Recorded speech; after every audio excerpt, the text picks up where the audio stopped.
Nagsimula ang ating kwento na kung saan makikita natin ang paaralan sa isang probinsya na ang The Best High School. Habang makikita rin natin na mga abala ang mga estudyante sa kanilang first semester exam.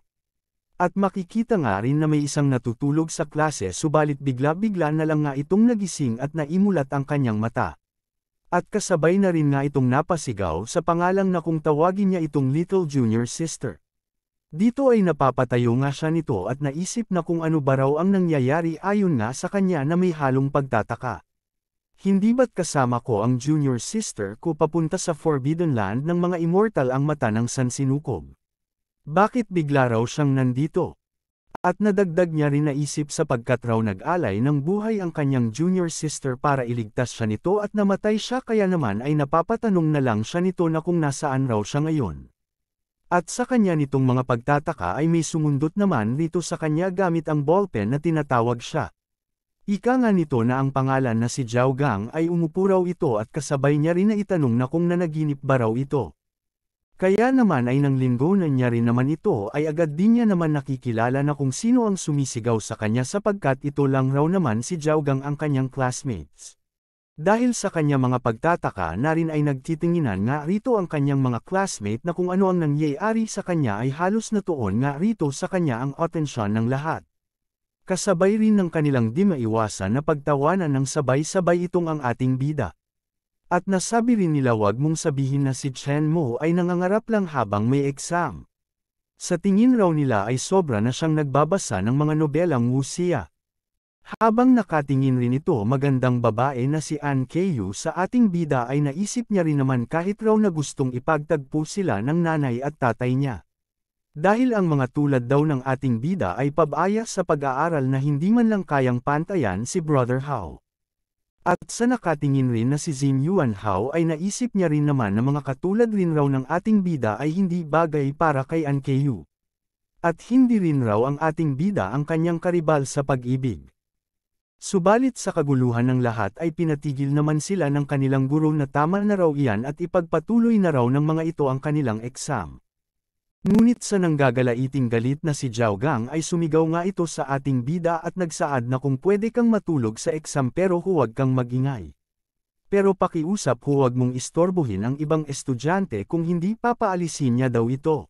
Gayunpaman ay hindi peren nga ito makapaniwala ang ating bida na kung saan ay preneproseso niya pa ang mga nangyayari nito sa kanya. Kaya naman ay ang mga samasagi sa kanyang kaisipan na kung ito ang third year high school English teacher niya edi hindi raw siya namatay at nabalik siya sa nakaraan. At naisip niya rin bumalik siya sa panahon ng high school niya ang lakas ng espiritual na enerhiya at ang makapangyarihan niyang kaluluwa walang nangyari. At hindi rin raw ito ilusyon siya talaga ay bumalik sa nakaraan noong nakaraang buhay niya mapagmataas siya nito at makulit ngunit sinaktan siya ng pamilyang Wan. At matapos magtangkang magpakamatay siya raw ay iniligtas ng immortal na si Huasian at pumasok sa mundo ng cultivation. Naglalakbay sa sansinukob at nakilala ang junior sister at nasabi niya rin na ngayon raw ay ang lakas raw ang magdidikta ng lahat sa pagkakataong ito wala siyang pagsisisihan. At naiisip niya din at baka ang junior sister niya ay naipadala rin raw sa Earth at kailangan rin raw niyang agad lumakas ng husto at ibalik ang kanyang kapangyarihan at hanapin siya.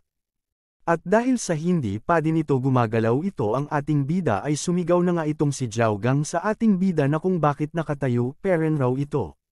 Dahil sa kung ayaw daw nitong mag-exam dapat lumabas na raw ito.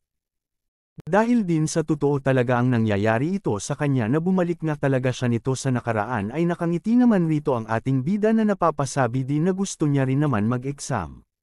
At kasabay rin naman din itong naglalakad siya nito papalabas ngunit nagsaad naman ang kanyang mga kaklase ng masasakit na salita. Sapagkat nagtataka sila nito na kung ano na raw nangyayari sa ating bida at kung nababaliw na rin ba siya. Gayunpaman ay seryoso naman rin ang ating bida sa kanyang kaisipan dahil bumalik siya sa nakaraan. Ang mga exam ay sayang lang raw sa oras niya. Ang kailangan niya daw gawin ngayon ay ibalik agad ang kanyang kapangyarihan. Habang naglalakad siya nito ay ayon nga rin sa kanya ang 8 antas ng pagiging immortal Chi Refinang, Golden Core, Original Infant, Body Fusang, Mahayana, Crossing Calamity, Immortal Venerable. Noong nakaraan siya ay nasa body fusing realm na. Ngunit ngayon kailangan niyang magsimula muli sa chi refining realm dahil bumalik siya sa nakaraan, hindi na siya magpapadala sa katigasan ng ulo. Dapat niyang pag-ibayuhin ang pundasyon. At naisip din niya para sa matibay na saligan anong teknik ang dapat niya raw gamitin. Mighty Heaven Soaring Dragon Technique. Ito ang pinakamainam para sa pagsisimula, ito na ang gagamitin niya. Simula ng landas sa cultivation paglinang ng chi sa katawan. Kaya naman din ay masaya nga siyang napapasabi sa kanya nitong sarili na 15 minuto lang umikot na ang chi sa loob ng katawan niya. At ang galing raw talaga ng Mighty Heaven Soaring Dragon Technique. At nang matapos naman rito ang ating bida sa kanya nitong pagkukultivate ay dumating rin naman itong si An Keiyu, kasama na si Jing Yuanhao.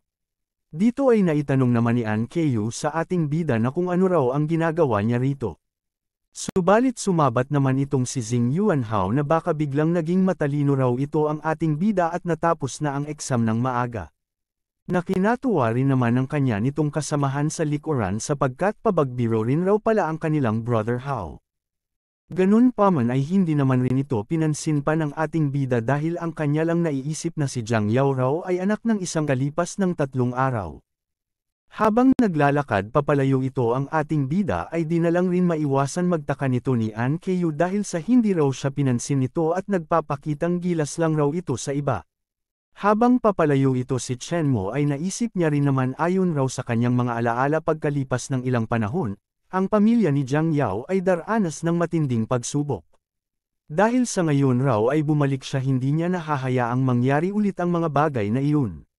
Subalit bigla naman din siya natigilan at nasabi oo. Sa ngayon, nakatira siya sa bahay ni An Keiyu dahil sa utos ng kanyang mga magulang. Pero ayaw niyang manirahan ulit doon. Kaya naman daw ay kailangan niyang umarkila ng sariling bahay ngunit wala siyang pera. At kasabay rin niya na itanong sa kanya nitong sarili na ano ang dapat niya raw gawin. Habang makikita rin ang mga dumadaan na mamimili ay agad din niyang naman naisip na alam niya na raw ang dapat niya nitong gawin. Kinagabihan sa pasyalan na kung saan ay maraming mga dumadaan nito na magkasama. Ay sa kabila ng lahat ito pala ang paraan na naisip ng ating bida at makikita rin na tila namumuti na nga ang mga mata ni kakahinti na may uli man lang sa kanya. Kaya naman ay nang makita ito na dumadaan na mag-asawang matanda ay ika nga nila kahit mga estudyante raw ngayon nagsisimula ng magbenta ng peke. Tugon rin ng babae, may tao pa bang maniniwala sa kasinungalingan? Subalit sa kaisipan rin naman ni Chen Mu sa dami ng tao tiyak na may 1 o 2 nakakaalam ng tunay na halaga nito. At di nga naman din siya nagkakamali sapagkat ay may isang lumapit nga sa kanya at nagtatanong na kung ano ba raw ang epekto ng mga talisman na ito. Na isa pala itong magandang babae at nagngangalan na si Jin Peiyon. Ayon rin naman kay Chen Mu, ito raw ay pampasigla ng isip, pandepensa sa masasamang espiritu, pampakalma ng kaluluwa at katawan at panatilihin ang kalusugan. Nakinabahagya rin naman na ikinamangha ni Jin Peiyon kaya naman ay di niya nga maiwasan mailapit nito ang kanyang mukha sa ating bida. At napabulalas ikanya nga kung ang isang tao ay hindi makontrol ang sarili, nagsasalita ng kung ano-ano, at hindi makilala ang sariling pamilya, makakatulong ba ito? Ayon rin sa ating bida na paturo sa ibang talisman na iyan ay talisman para sa hindi balanseng yin-yang, o mahinang kaluluwa. Tinatawag ito ng mga doktor na neurasthenia. Ang talisman na pampasigla ng isip ang pinakamabisang solusyon. Dahil sa mukhang kailangan nga talaga ito ni Jin Peiyon ay agad niya rin sinabi sa ating bida na kung magkano raw ang mga ito. Tugon nga naman ng ating bida na sabi niya na ang mga epekto kung hindi ka maniniwala ikaw ang lugi. Kaya nasabi rin naman ni Jin Peiyon na naniniwala siya nito, bibilhin niya ang talisman na ito.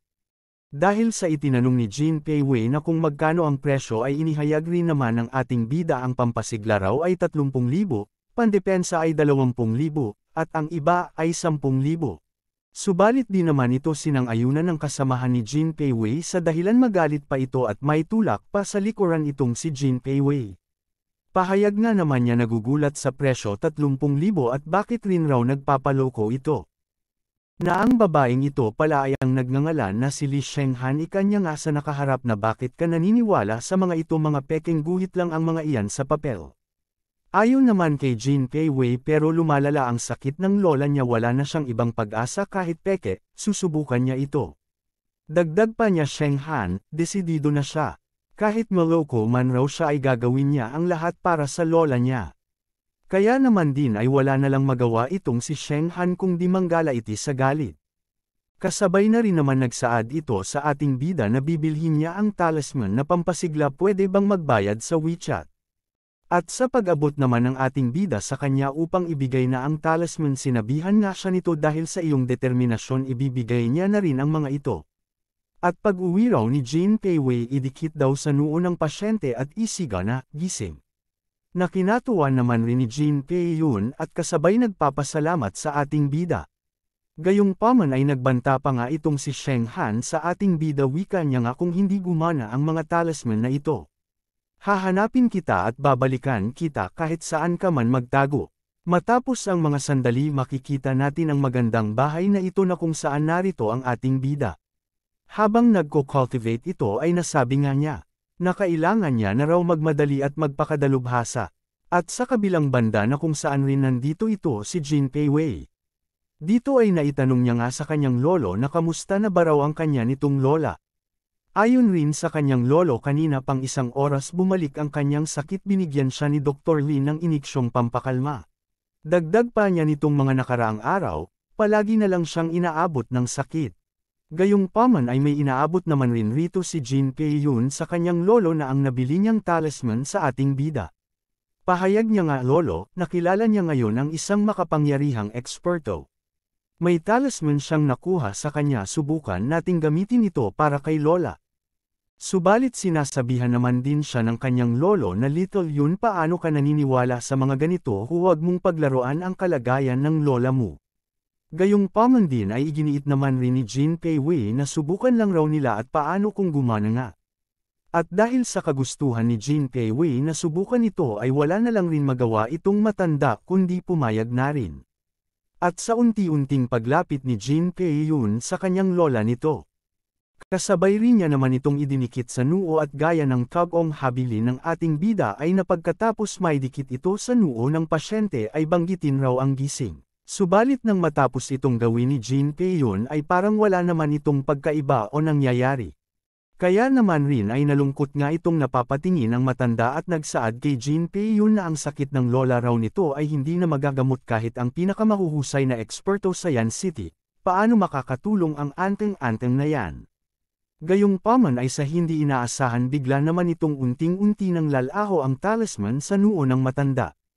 At kasabay rin pumasok ito sa kanyang noo ang nagliliwanag na enerhiya. Kaya naman rin ay ikinabahagya nga nilang ikinagugulat ito nang makita sa pangyayari na iyon. At pagkatapos rin naman kasabay tumayo na lang bigla itong matanda sa kanya nitong hinihigan. Dahil dito ay natutuwa nga itong si Jin Pei-yun na napasambit sa kanya nitong lola na kung nakikilala ba raw siya nito. Na sinagot naman rin siya ng matanda na paano niya naman ito hindi makikilala sapagkat ito raw ang kanyang pinakamamahal na apo. Kaya't napapasigaw nga rin itong kanyang lolo na magtawag raw agad ito si Jin Pei-yun ng doktor at hanapin raw agad si Dr. Lin ngayon din. At sa mga ilang sandali nga ay sunusuri na nga ito ng doktor, subalit ang kinapagtataka niya ay lubusan na nga raw talaga gumagaling ang matanda at isa rin raw itong himala. Kaya naman rin ay ikinatuwa nga nila ito nang marinig ang itinura ng doktor na gumagaling na nga ang matanda. Dahil din dito ay agad rin naman na itanong ng lolo ni Jin Pei-yun na isalaysay raw sa kanya agad kung paano nakuha ni Jin Pei-yun ang anteng-anteng at huwag rin raw magkulang ng detalye ito.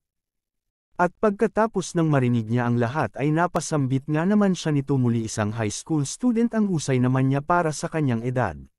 Dagdag pa niya kay Jin Pei-yun na alamin kung ano raw ang pinagmulan niya at hanapin siya, gusto niya siyang makita ng personal.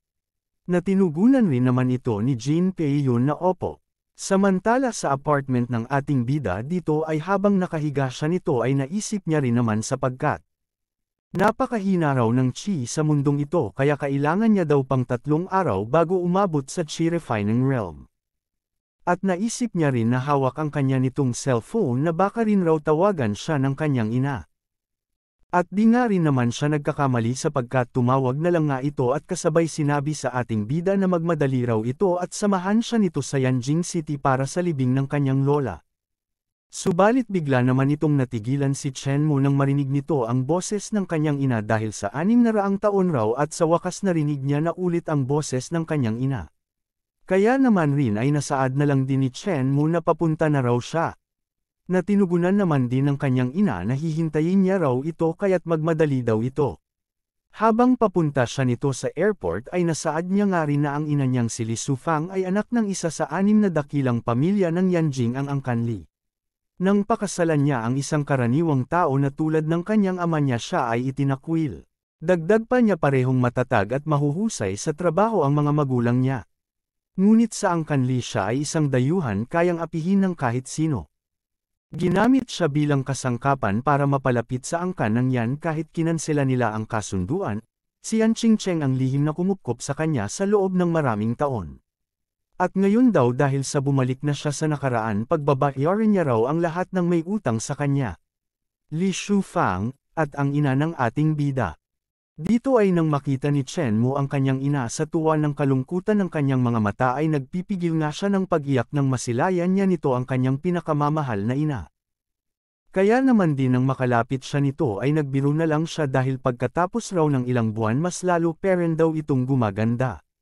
Dahil sa kanyang namang sinabi ay nasabi rin naman ng kanyang ina na bakit ang napaka-sweet naman raw ng iyong bibig.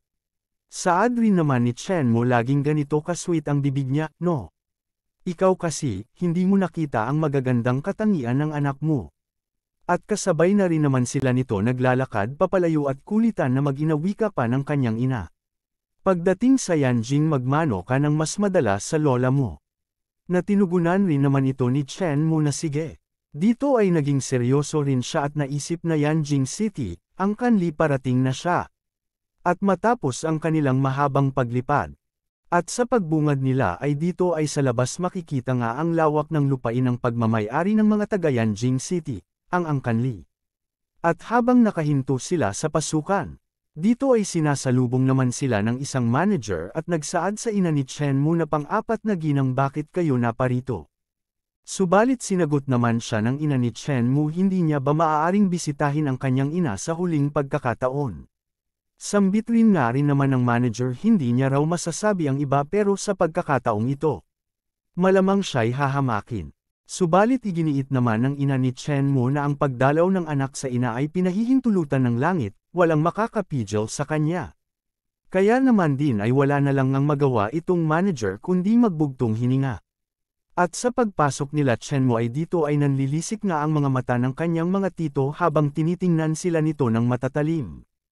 At ayon rin sa ating bida noong nakaraang buhay niya halos maihi siya sa takot sa mga titig nila. Pero ngayon sa paningin niya ang buong Angkan Li ay parang bahay lang ng langgam sa kanya. At dito ay makikita rin naman ang pinuno ng pamilya na si Li Dongyan habang nasa harapan ng kanyang yumaong na asawa. Wika nga naman ni Li Liwen na ang unang tito ni Chen Mu, pang-apat na kapatid, bakit ka naparito? Subalit sinagot naman rin siya nito kung tinatawag mo akong kapatid, alam mo dapat kung bakit siya naparito. Na ikinabahagya naman rin ikinainis ng pangalawang tito ni Chen Mu na si Li Liwu. Gayong paman ay nasaad na lang rin ni Li Liwen kung narito ka na, bisitahin mo na ang ina. Na ikinapasalamat na rin naman ng ina ni Chen Mu. Subalit pinigilan naman rito ito ang ating bida na tila ayaw itong palapitin. Kaya naman din ay ikinagalit nga ito ng kanyang ina wika nga naman ng ina ni Chen Mu. Siya ang anak niya at apo ng kanyang ina bakit hindi siya makakapasok. At sinabi niya rin ang dalawang anak rin raw ba ng pangalawang brother ay mga dayuhan din ba. Hayag nga rin naman ni Liliwo hanggang nandito siya hindi siya makakapasok sa lamayan. Kaya naman rin ay wala na lang magawa itong ang ina ni Chen Mu kundi magpigil sa kanyang galit nito. At kasabay rin naman siyang pinigilan ni Lilian ang tita ni Chen Mu, ikanya nga rin pang-apat na kapatid kung manggugulo ka rito hindi mo na nirerespeto ang ina. Nasinang-ayonan din naman ito ni Li Liwen na tama raw si Lilian dahil takot rin raw siya na kung magalit ang kanilang ama. Kaya naman din ay sinang-ayonan na lang rin ito ng ina ni Chen Mu. At kasabay rin niyang sinabi sa ating bida noong buhay pa ang lola mo, mahal na mahal ka niya. Dahil hindi ka papasukin, magpaalam ka na lang sa may pintuan. Na tinugunan na rin naman lang ng ating bida na naintindihan niya raw ito. Kaya naman din ay ang maibigay na lang na respeto ni Chen-mu sa yumaong yang lola ay ang pagyuko ng ilang beses.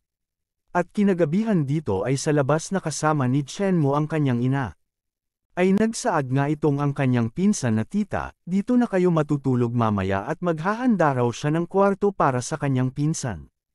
Na sinagot naman rin siya ng ina ni Chen-mu na sa kanya na lang si Chen-mu at hindi na raw kailangan ng hiwalay na kwarto. Subalit iginiit naman niya na isinaad na tita sabi ni ama ang mga kabataan ay may sariling tirahan at hindi rin raw nila maaaring suwayan ang alituntunin. Subalit nang sasagot pa sana nitong ina ni Chen-mu ay pinigilan niya na nga ito. At nagsaad sa kanyang ina na ayos lang walang mangyayaring masama raw sa kanya. Kaya naman nang makaalis na nito ang ina ni Chen-mu ay dito ay habang sumusunod siya sa kanyang pinsan na kung saan ay dadalhin siya nito sa kanyang tulugan at napapaisip naman rito ang ating bida. Na alam niya raw bodega ito noong nakaraang buhay ikinulong siya rito ng mga kabataang Lee at muntik na siyang mamatay. At kasabay rin naman nagsaad ang kanyang pinsan na nakangiti sapagkat dito raw matutulog ang ating bida. Ayon rin naman sa ating bida na naging ganun na baka hirap ang angkanli at bodega na lang ang kayang ihandog sa bisita. Ika nga rin naman ng kanyang pinsan pinatutulog ka na nga sa bodega mabuti na yon. At kasabay rin naman itinapon ang susi nito habang tiningnan ng ating bida ang kanyang pinsan na papalayo. Subalit sa pamamagitan ng aura ng ating bida ay walang kahirap-hirap din niya naman ito kinuha at pinapalutang sa mga kamay niya nito. At matapos ang mga ilang sandali ay dito nga may tilang ang may isang grupong dahan-dahan nang lumalapit sa bodega ng ating bida.